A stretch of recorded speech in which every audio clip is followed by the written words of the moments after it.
Welcome to Guide Guru. We hope this video helps. You start immediately.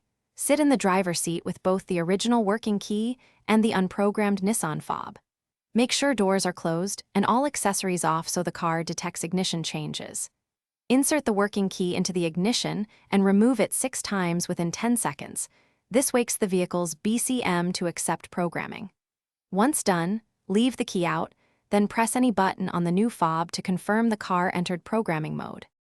Now continue with the precise reprogramming steps. After confirming programming mode, press the lock button on the new fob 3 times within 20 seconds. You should hear the doors lock as confirmation. Next, turn the ignition to ACC and back to OFF once to finalize the code for that fob. This signals the BCM to write the key into memory.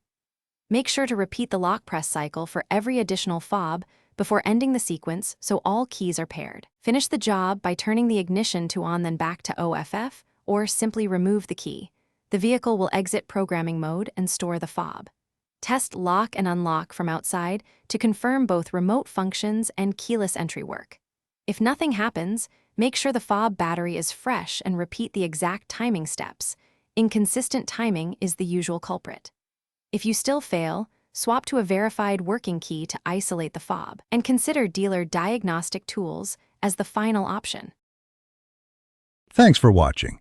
Consider subscribing if we helped you today.